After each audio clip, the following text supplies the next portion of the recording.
A question I get a lot is how do I get my hair like this? Get these beautiful locks.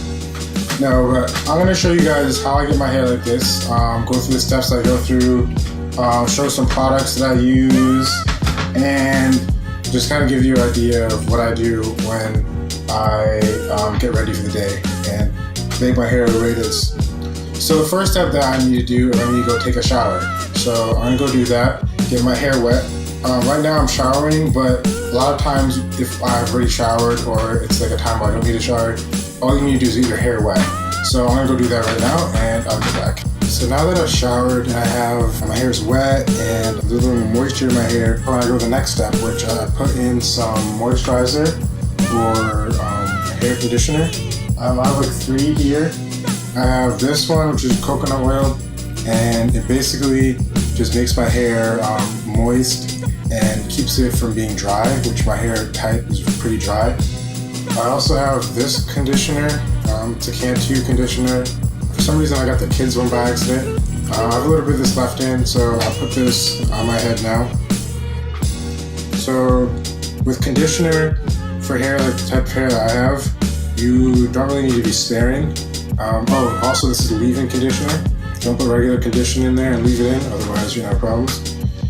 So I'm gonna take as much of this as possible and put it inside my hair.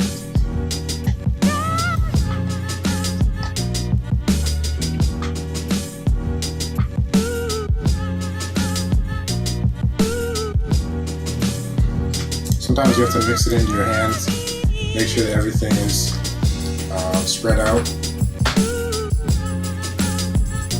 And then I kind of just massage it in my head, or into my hair. This type that I'm using right now, it also works good on like your cut hair on the side here. I need a haircut soon. But when my hair, even though my hair is a little shorter on the side, it's good to keep the moisturizer in there.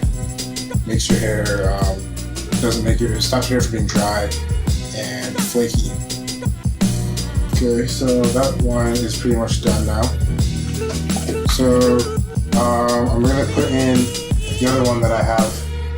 I have this Shea Miracle pudding, curl pudding.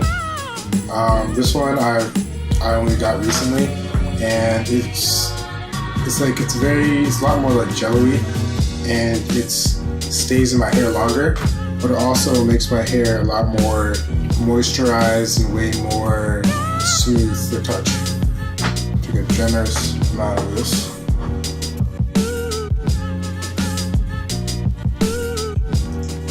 And I also apply this into my hair. And you want to rub it into your hair as much as possible. Try to rub it in until you don't see any of the little globules on the outside of your hair. You want to make sure it gets down into your scalp too. Once it's in your hair, you wait for a little bit. For me, like half an hour to an hour, depends on the air, humidity, and other things like that. So you just wait until it gets absorbed by your hair, and then move on to the next step. Now that the moisturizer is more absorbed into my hair, as you can see, most of it's black. There's only like one little spot that hasn't been fully absorbed. I now go to the next step, which is I use a tool to kind of put the little coils or twists into my hair. The first time I did this, I used my fingers and actually twisted it. But after my hair grew more, partly I got lazy, but also the fact that I have giant fingers and I've never twisted before, so it wasn't working out as well. So I got a brush, kind of like a medium coarseness brush. You don't want anything too hard because otherwise you'll start tearing your hair out, but you also don't want anything too soft because it won't be strong enough in order to form the hair. So I originally used this, and I would use this and I would curl and twist my hair when it was shorter.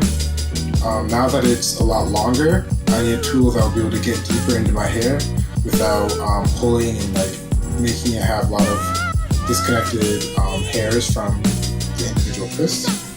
I had seen on YouTube people using sponges and just cutting them out, and like putting marker and then cutting out holes.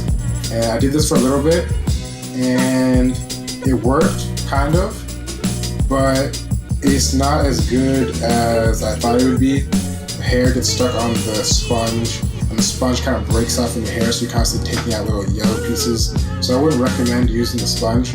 This is kind of me being lazy and cheap. So I ended up actually buying the proper tool. Just go to any hair shop that has black hair, just black hair supplies, and you'll get a proper coiler. I have a coiler here, and this is a lot better. The sponge is a lot firmer and it doesn't tear at all from going through my hair. So I'm gonna take this and I'm going to aggressively rub and twist in my hair. You want to get almost every part of it twisted around. The deeper you push, the deeper the roots of the twist will be. Some parts, like the front of my hair, for some reason, they don't always get twisted well, so it always reverts back to like my regular hair after I take a shower. So I have to concentrate a lot on the front to make sure it's even with everything else. I definitely should though. Yeah. So now that I have it a little bit twisted, what you want to do is separate pieces from each other. Make sure that things aren't clumped together too much. One thing I do, like I spread everything down like this on both sides, and I do the same with the front and back. And this kind of separates it into quarters basically.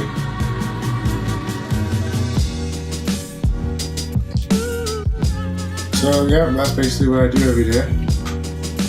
So this is how I do my hair, for anybody who's asking me how I keep my hair like this. And I'll see you guys around.